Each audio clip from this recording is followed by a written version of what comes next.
which stands one nation under God, indivisible, with liberty and justice for all.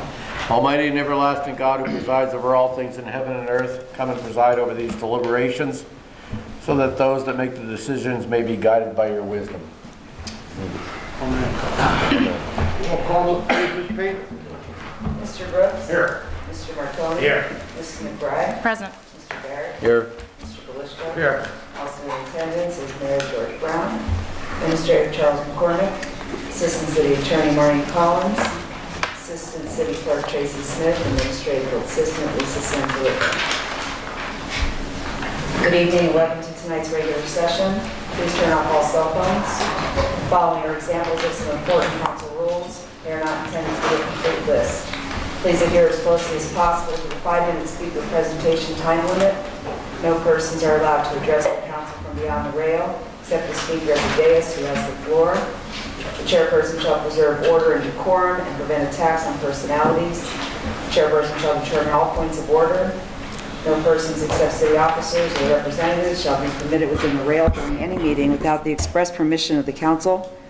Council kindly asks that the public please vacate the building within 10 minutes after the meeting adjourns. And finally, when members of administration are speaking, please stand up and speak into a microphone.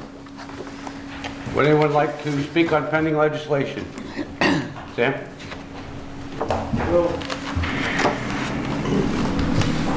I'd like to speak, but you know, I always come up with the point that there's not enough time allotted when there are more than one or two items that are of interest and which seemingly lack details.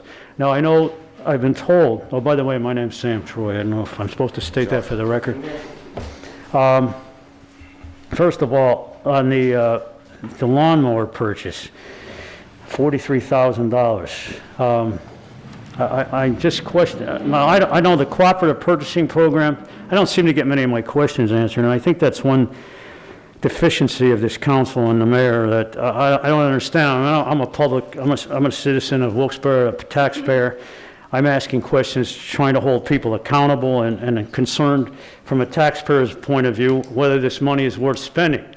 I was always taught when I was a kid that money doesn't grow on trees, you know. That the sense of accountability spills over to when how you spend your money. And the frugality, that's a good word. You know, you guys don't seem to keep that in mind. I don't know, Mayor, I'm not sure if you're sensitive to that word. But frugality is something that seems to be lacking. Okay, so $43,000 for a lawnmower. I mean, is this thing made of diamonds or jewels or something? I would like to know why it's necessary. As far as I know there are a lot of parks that need grass trimming and so forth, but $43,000? I don't care if it, you know, if this is fully paid for by this purchasing program, it's still an outlandish price. It's still taxpayer money. I mean, doesn't anybody have a sense of ethics here in terms of spending money? I don't mean to say anybody's necessarily non-ethical or unethical for voting for this, but by the same token, there should be some degree of conscientiousness when you spend money like this. And the questions are not, again, the specifics are not furnished to the public. Now, if they were furnished Tuesday night, so much, okay, that's good. But I wasn't here Tuesday night. I can't make it, you know, I'm glad I can make it Thursday night. I can't make it Tuesday, so I wasn't here. So the general public comes in here to get an agenda, and they look at this thing. Most of them, I guess, don't care. But some of them do, like me, and I'm wondering, why is this purchase necessary? What's the justification for it? Why is it so expensive? Okay, the city may need a lawnmower or two, but it had to be $43,000? Regarding the Silverado, same thing. What's the purpose of that? Is that going to the police department or the fire department? There are no details on this released. I'm sure you have the details, but we don't, at least I don't. So I'm running out of time here. There's a lot of ground to cover, but I do my best. The Department of Health, Pennsylvania Department of Health is going to provide immunization services. Is this going to be through the city's Department of Health? I'm kind of glad in a sense because it gives them something else to do. We got about 15 or 16 or 17 workers there.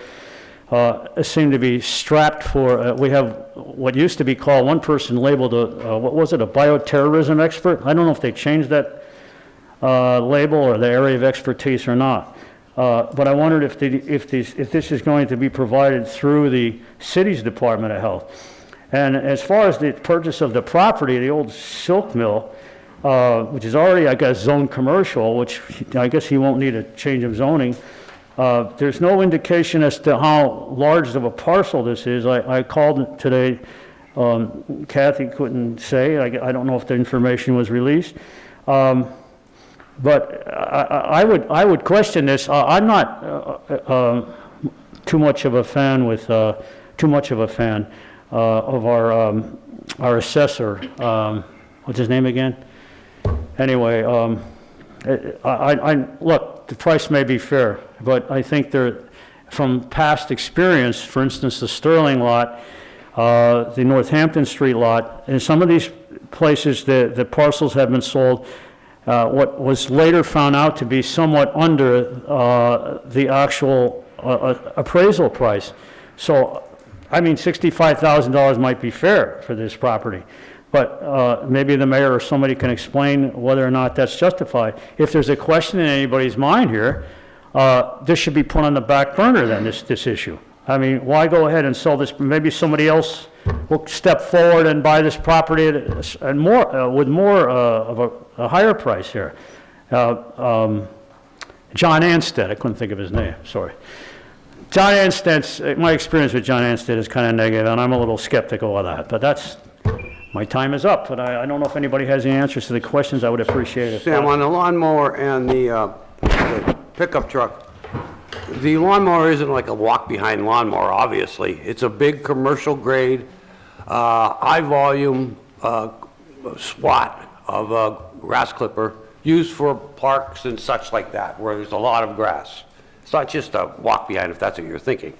And the pickup truck will be used in the health department. The health department? Yeah, health department. What would they need a pickup truck for? Well, I think they have like a set up stands, like immunizations, trailers that they would use, and they would use that to drag it around. They were always borrowing from DPW. As far as the silk mill, that was explained on Tuesday as well. All of these things were explained. It's on the city website. If you went to watch the work session there. Well, I didn't have access to the internet. As far as how big the lot is, there should be more details provided. If it's in our packet or not. I didn't look at that. I know it's large, near an acre at least, but I don't know exact. Pardon? What did you say is large? The lot. You were saying how big is it? Oh, the lot. You don't know the size of it. It's somewhere around an acre, I believe. You think that price is close to, Well, it's been sitting vacant, I know, for a while, quite a while. This puts it back on the tax roll. The gentleman's here that's going to build a restaurant on it. So we'll have a new restaurant there. He'll be putting a lot of money in it. It's going to cost him $300,000 when it's all said and done. Mr. Galusco, could I just ask? Oh, I'm sorry, Mayor. Yeah, Sam, the gentleman that's here tonight that's buying that lot has been for sale for quite a while. We've had several different people look at it. I met Mr. Ballant last week for the first time, and I was very impressed by what his plans are to build on there. It's going to be a restaurant. This is a property that, when I became mayor, was a large building that was falling down, and it was an old silk mill. It was a hazard. We spent money to tear it down. We've been trying to get the right person to buy this property. This is a win-win for the city. This gentleman has a good record as a but do you think 65,000 is a fair price, Mayor? That's my point. 65,000 is a very fair price because it has to be developed. It's an empty lot that has to be developed. So the gentleman here tonight is going to develop that, and he's going to invest a lot of money into that property. So it's just an empty lot. If you drive down there, I don't know if you drive, Sam, but if you drive down there, you'll see it's just an empty lot, and there's just a big concrete slab there. So yes, it's appraised at the right price, and this is the best use we can see for this property. How large is it, could you say, or? I don't have the exact dimensions. Thank you. Thank you, Sam. Anyone else on pending legislation? Angel? Angel Mathis, I have a question about the the Istanbul Grill. Now, for the approximately 15 feet of the 30 feet, is that in addition to what they occupy now? Because what I'm noticing is all of these restaurants are eating up the right-of-way sidewalk, and you get like a farmer's market day, there's no room for a wheelchair to go through. And so, with the cooperative purchase program, is that CoStar? Or is that a different program? And that's all I have. Andrew, you were talking about the outdoor seating for the Yes. restaurant? That actually isn't on the sidewalk, it's actually next to it. That was my question on Tuesday. It's on the side of the building, it's not towards the street. Okay. And it's only, I think it was what? 15. 30, 15 feet. 55 feet? 35 feet. 15. It's 15 of the 35. 35, yeah. No, 15 Yeah, of the 30. of the 35. Of the 35. Thank you. Anyone else? Pending legislation? John Schaefer? Mark Schaefer, Wilkes-Barre. She beat me to my first question about Istanbul. I was literally going to ask about, like, is it going to block room for wheelchairs and everything so people can get by?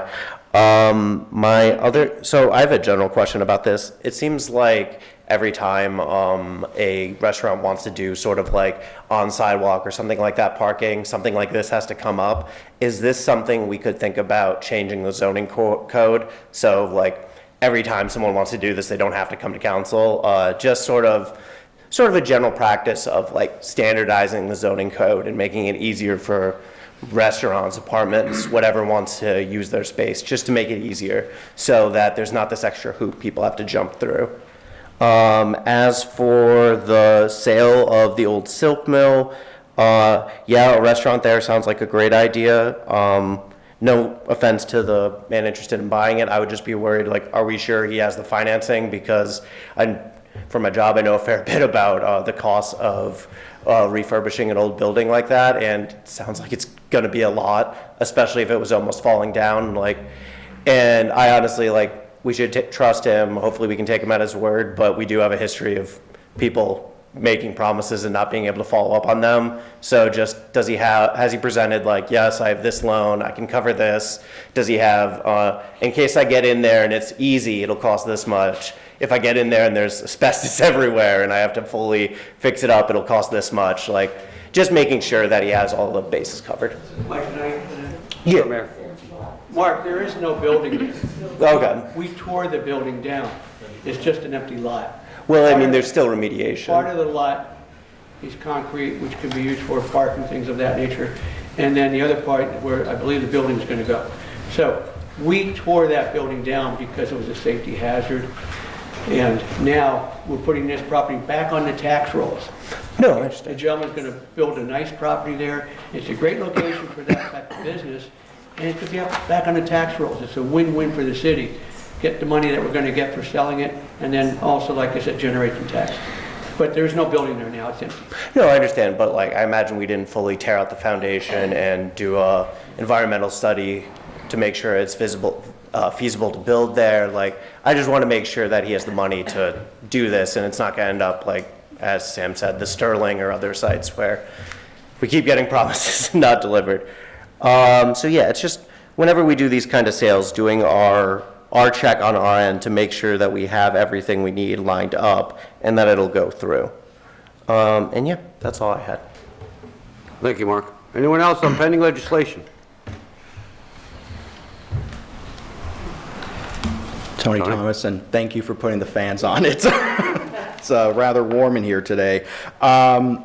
Just wanted to briefly touch upon the sale of the 7073 South Franklin lot. Just want to urge, passage of this. As the mayor pointed out, and some folks in the gallery have pointed out, it's an empty lot. Nothing's going on there, and it's the type of empty lot that, as it exists right now, is a bit of an eyesore, to be frank. And having somebody willing to not only put up $65,000, but the other assorted financial risks. Nobody buys an empty lot for $65,000 without a plan. Nobody's doing that. So presumably, Mr. Ballant has a plan to go ahead and purchase this lot. I don't think that that city and council would have pushed this through without realizing the plan that's there.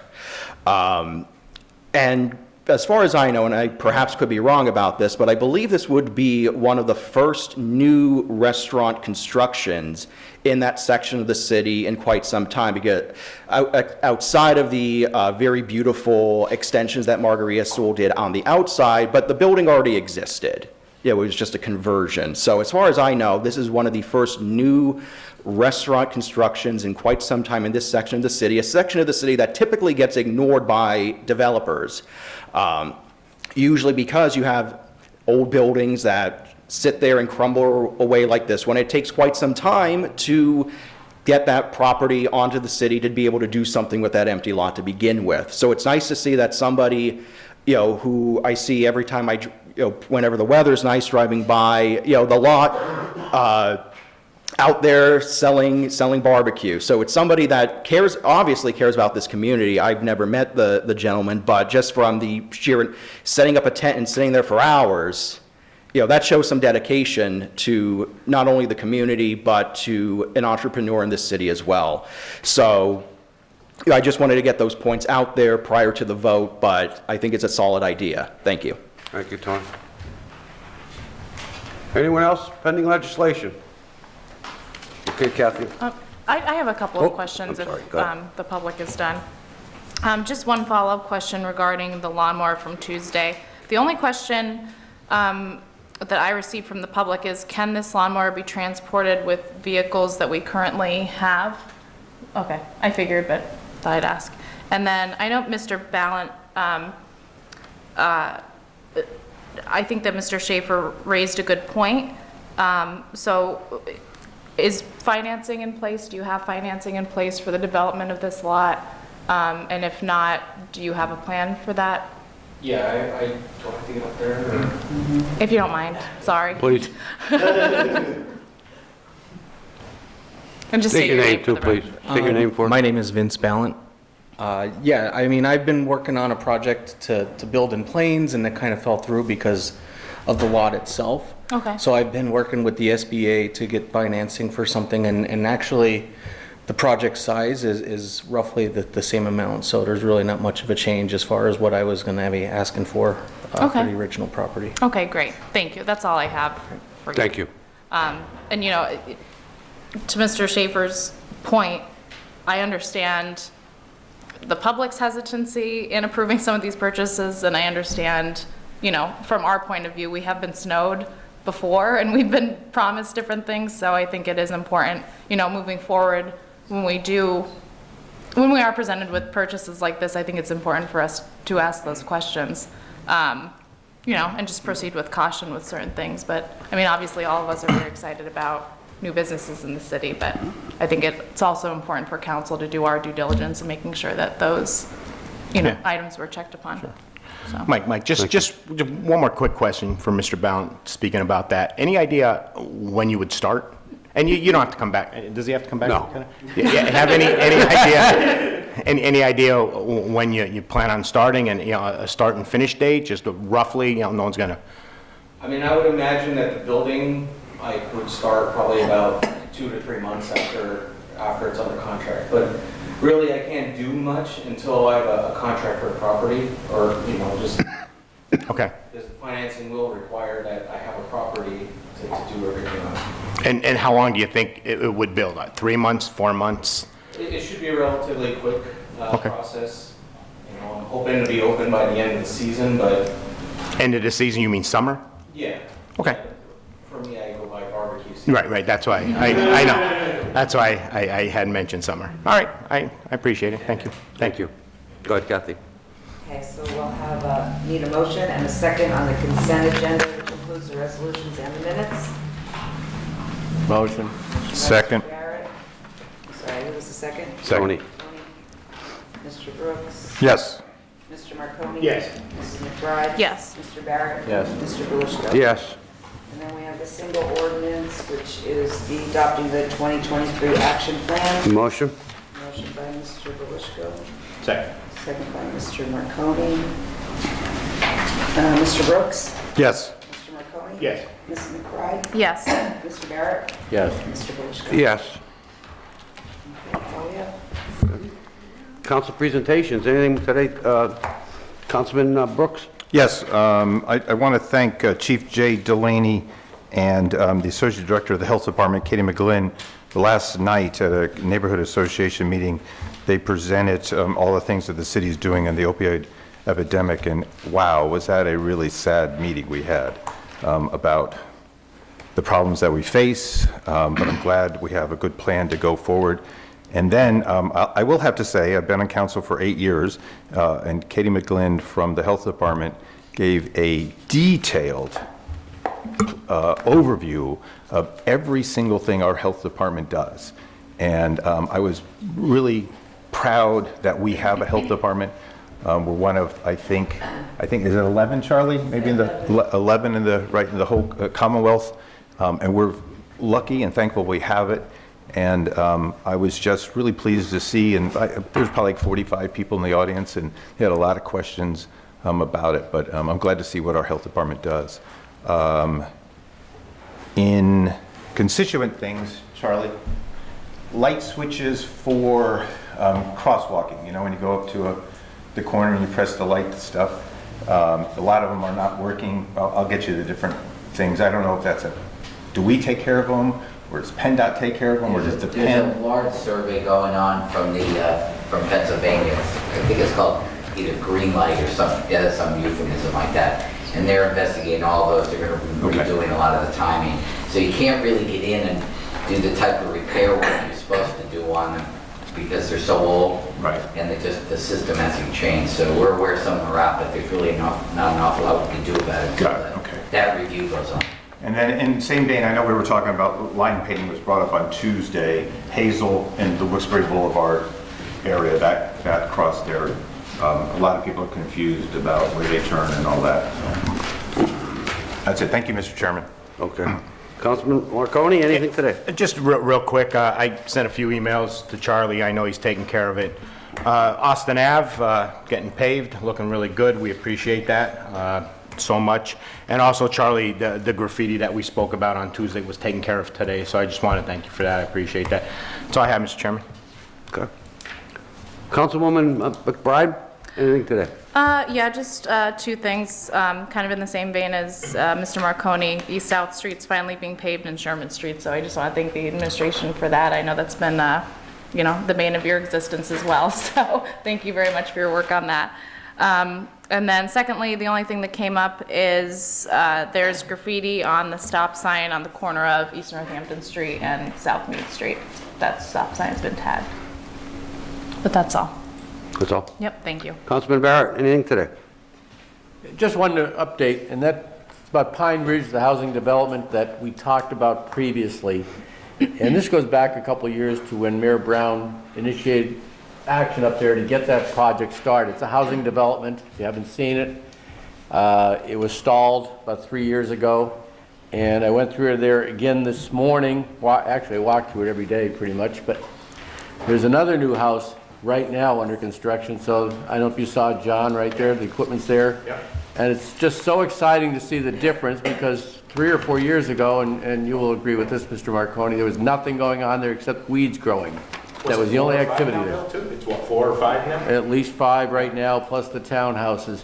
And none of that would have happened. Nobody was going to invest in building a new home in a development that the weeds were higher than the front porches. And the mayor and his administration, especially the mayor, met with the residents, met with me up there, and we moved it forward. And it took a little bit of an effort, and it shouldn't have been on us, but it's so heartening to see equipment up there and people building homes in the city of Wilkes-Barre at that location. And I understand there's going to be more happening now, but it's nice to see construction equipment and people working and people actually building homes right there. And 3 years ago, nothing. It just didn't happen. So thank you, Mayor, and your staff for doing that. It's just great to see. Now, we'll talk about streets a little bit. Scott Street, again, we talked about that, and Mayor, I know that you and your administration have been on PA Water about getting these cuts repaired. In the 1300 block of East Main, Scott Street, how can I say East Main, Scott Street, and that would be between Brazil and Laird Street. There's one very large cut and two smaller ones that were cut in a freshly paved street during the winter, and they're a mess. They're like ripples, it's like washboard effect. So if we can add that to the PA Water list, I very much appreciate it. It was a shame to see a brand new road get cut, but we understand these things do happen, but it's incumbent upon them to come back and make it right. And there's no water leaking there, so there's no reason why they can't fix it. But thank you again for all you do. And that's it. Thank you, Mr. Chairman. Thank you. Public discussion. Tony Thomas.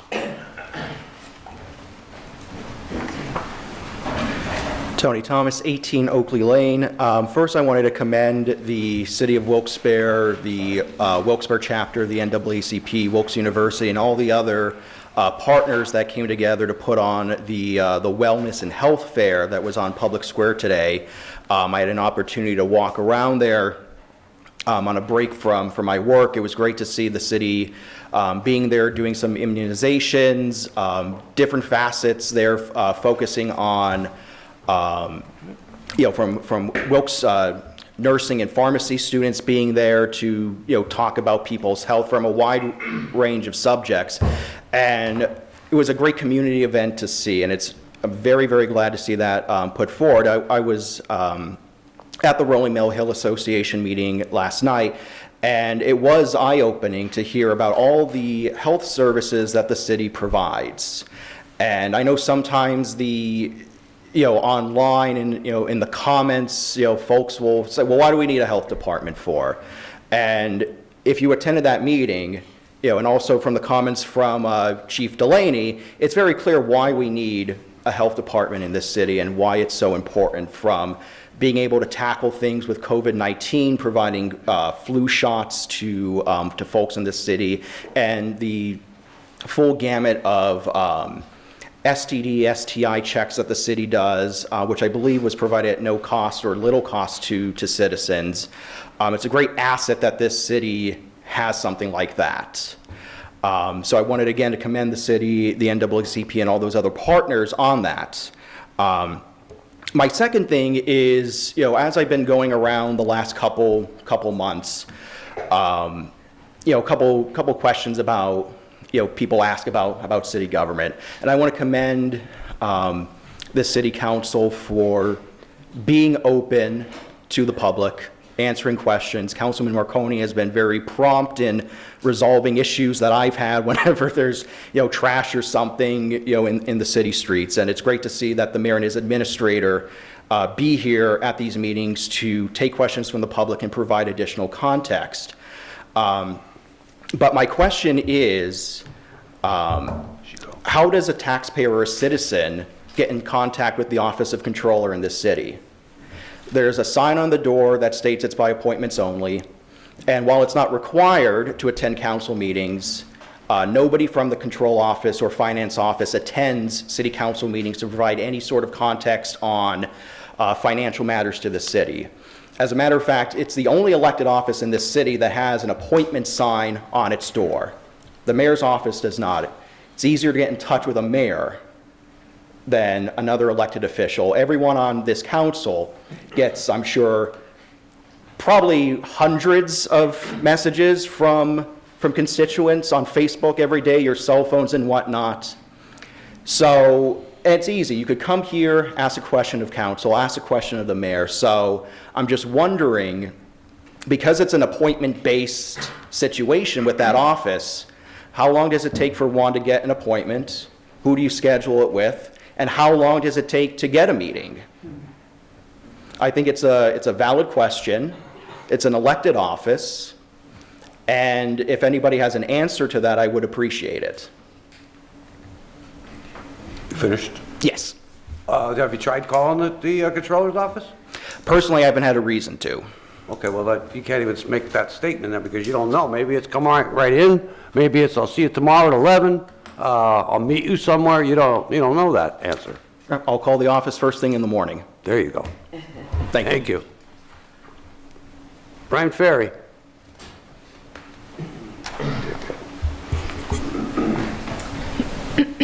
Brian Perry, 147 South Washington Street. So first of all, I would like to say sorry to disappoint. I don't have any handouts for you guys tonight. I know how much you guys love that. I didn't have any time to put anything together for tonight, busy with work and everything. But one thing I wanted to talk about was the idea of Wooners or living streets. Is anyone on council or back here familiar with what living streets are? Okay, so living streets, they re-examine the hierarchy of streets, and it allows you to use streets for more than just vehicular traffic, and they encourage people to go out and use streets as the public space that they actually are. They're not just throughways for vehicles, they are public right-of-ways. And what living streets are redesigned streets that take away that hierarchy of the car and help to give back more public space to people. And one of the biggest issues I see, and as I've been walking the neighborhood some, a lot of people have come up to me about issues with, and Beth, this is right in your neighborhood, the former Dana Street School.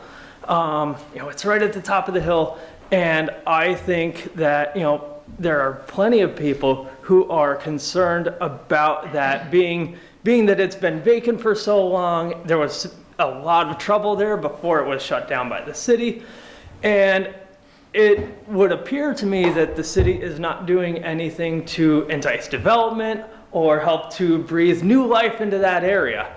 We've been talking about development tonight. Well, this is, having, a discussion about development here is critical, and so, oh, sorry, didn't mean to disturb you. So if we're, if we're going to be talking about development, we need to be talking about issues like this as well. And I think that reimagining and reinventing what Dana Street is a great way of helping to, help to spark development in this area. And so, lost my train of thought there. What was I going to say? So the other reason why, redesigning Dana Street makes so much sense, from the top of the hill all the way down to Empire Street. Take a look. How many homes front onto that street? Not very many. How many driveways are there? Not very many. So the street doesn't get used very much for things like parking. It's, there's not a ton of through traffic, so it provides an excellent case for a kind of a pilot project where we reinvent the street, and we could use that as a precedent to then move into other neighborhoods, and re-examining other streets and understanding how we can help to facilitate community activity through redesigning our streets. So that's all I got. Just some food for thought for today. So of course, Brian, I have a question. I welcome it. Yeah, I'm sorry, are you done? Oh, yes. Just good thoughts, but so you're talking like the streets, would you shut them down completely? No, so they wouldn't be shut down to traffic completely. Okay. But it would, a lot of times what they do is they will add, so you generally reducing widths and adding features within that right of way that would help to slow traffic. Generally, you only, if you're talking about a living street, you only want traffic moving at 5 to 10 miles an hour. So really slow moving traffic. Okay. It's not, it doesn't need to be, some supersonic speedway where we're not asking people to drive around like it's, Pocono here. All right. So what it does is it really helps to slow down traffic, and you are, like I said, then other activities are allowed to, able to take place within that right of way. So like what other kind of activities?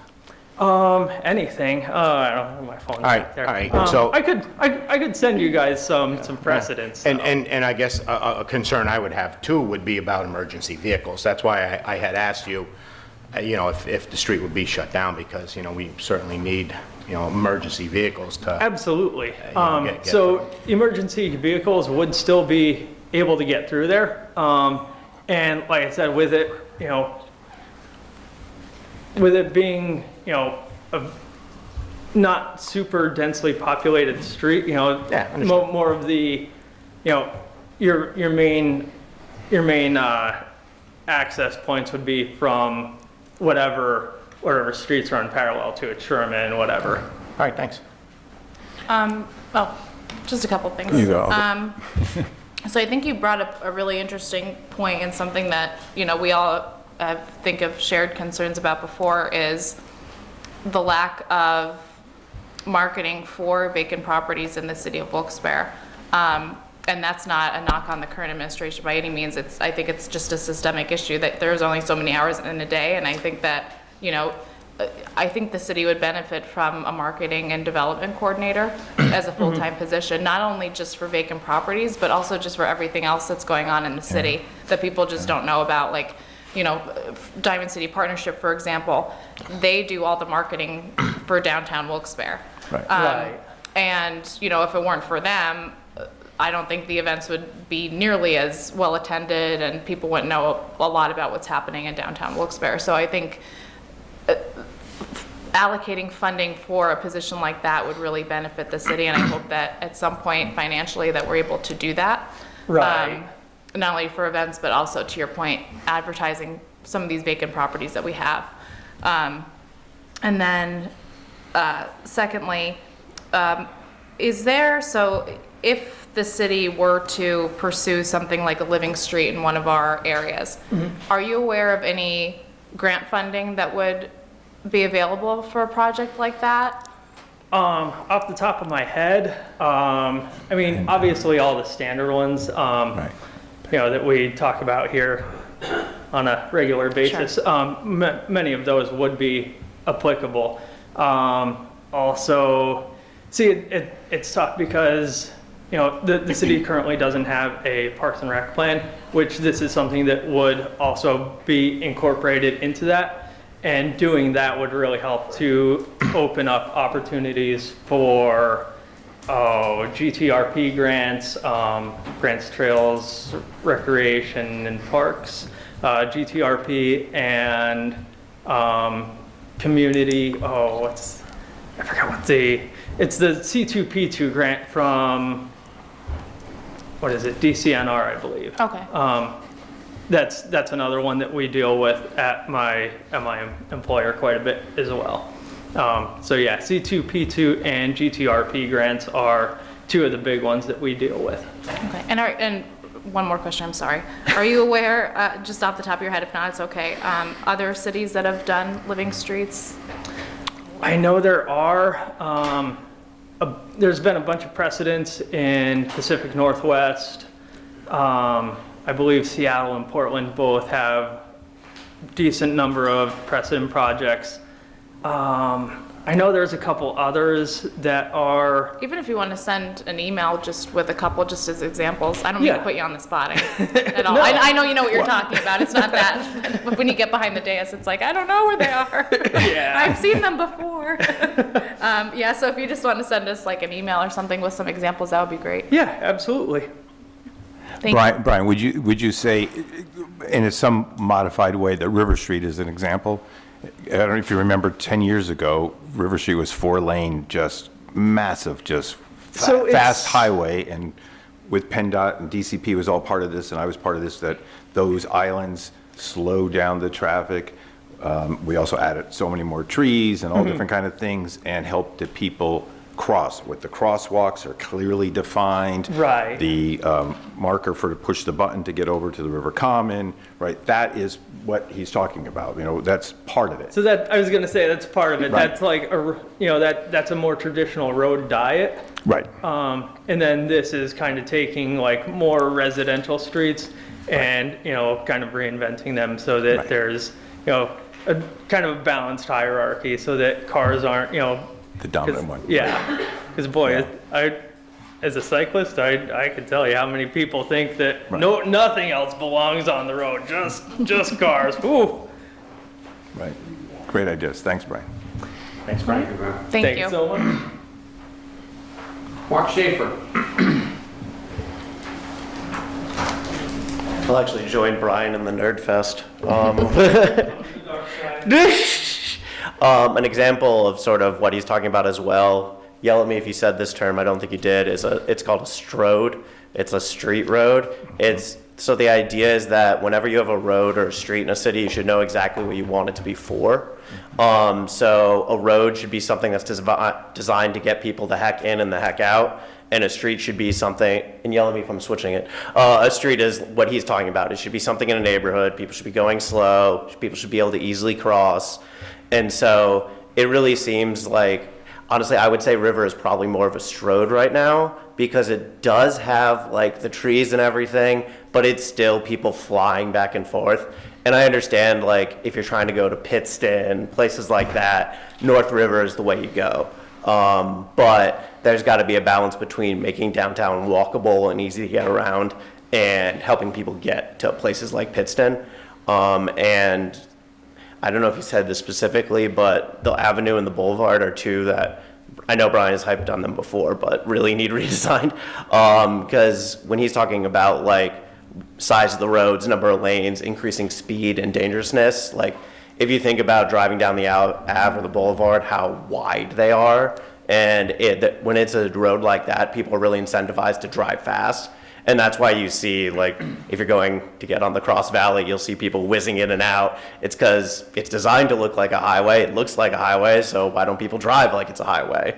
If you do some of that stuff that was done to River, like build more medians, plant some trees, beautify it, and make it less of a highway feel, people will drive less like it's a highway. And so this is the kind of thing, like, obviously you're not going to do this, like, all at once. It's something that we need to get state or federal funding to do a plan.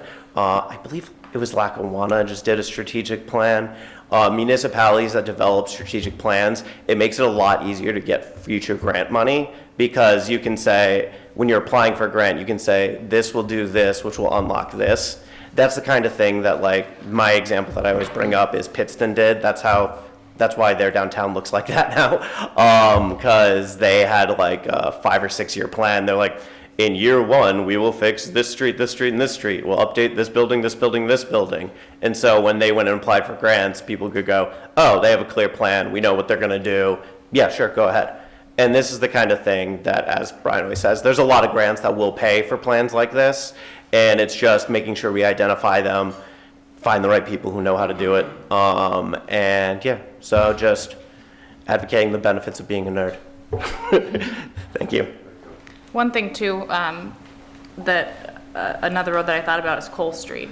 Yeah. I think the way that Cole Street was redesigned, like people drive on it like it's a highway because it was designed to look like a highway. And I think people don't even realize the speed limit on that road.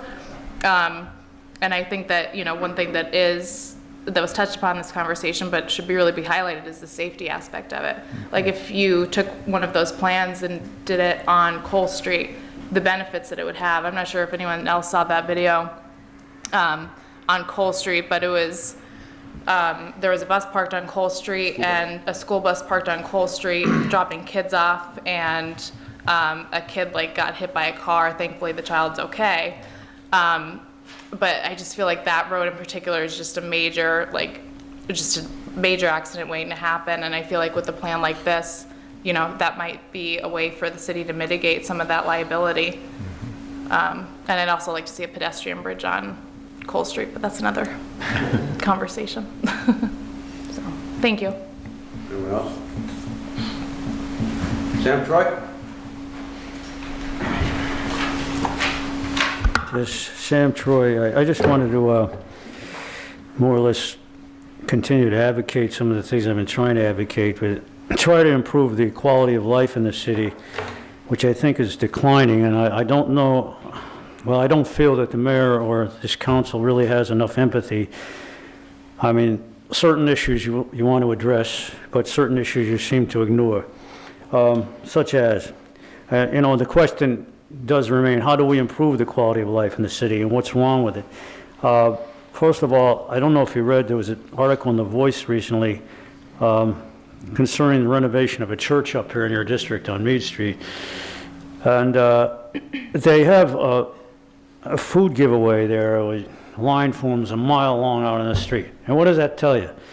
People are hurting, Mayor Brown and council members. And I don't think this council and this mayor recognize that enough to do anything about it. And what can be done? Well, Mayor, not so short of a time ago, but when the COVID first hit, or maybe a year ago or so, you graciously found some money, I guess it was from the ARP fund, to put some money. It was $300, wasn't much, but it was something in people's pockets. You had a couple of programs, for instance, to renovate homes and that sort of thing. I understand these programs expired.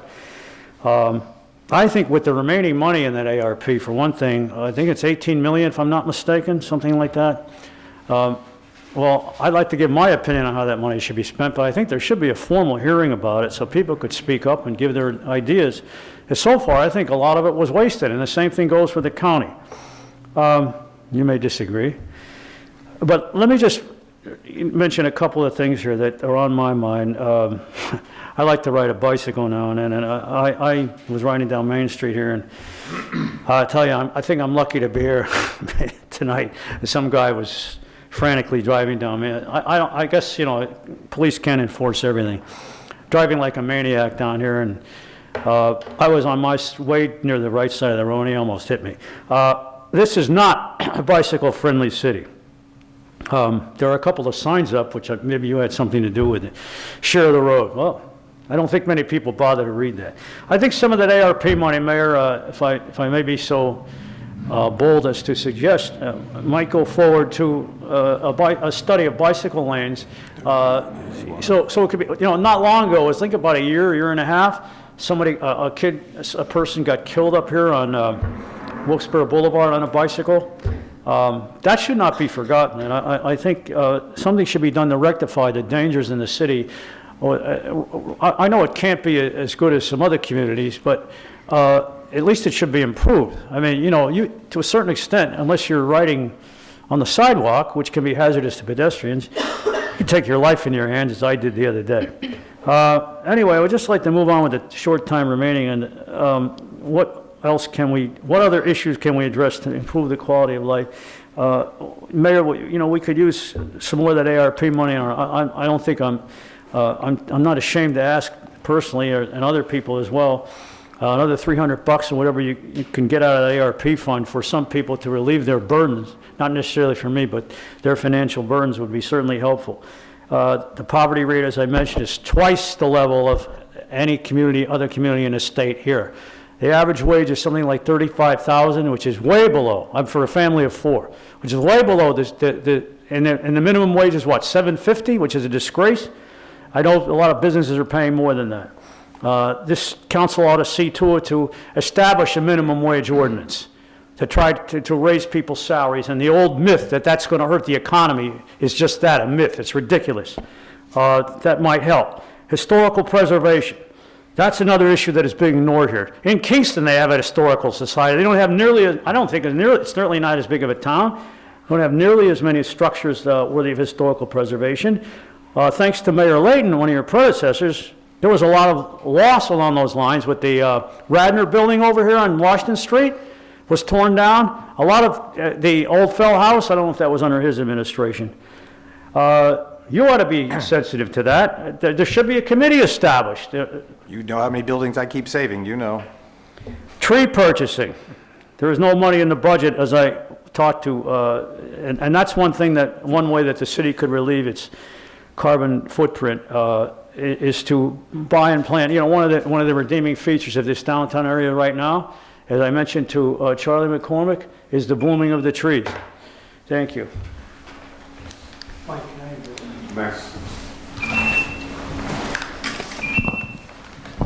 Sam, can you hear me?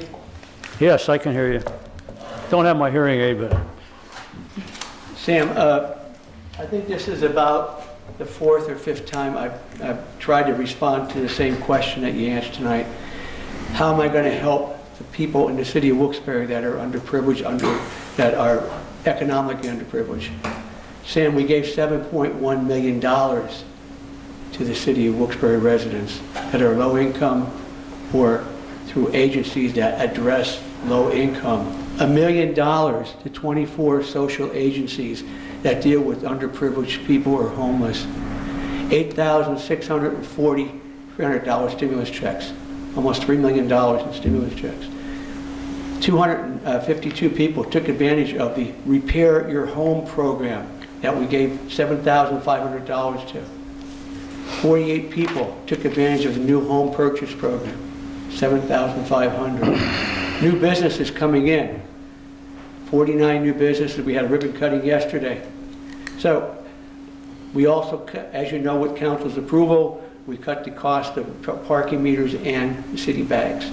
So working together with council, and all those have been approved by council, we've tried to give a major portion of the $37 million back to the people.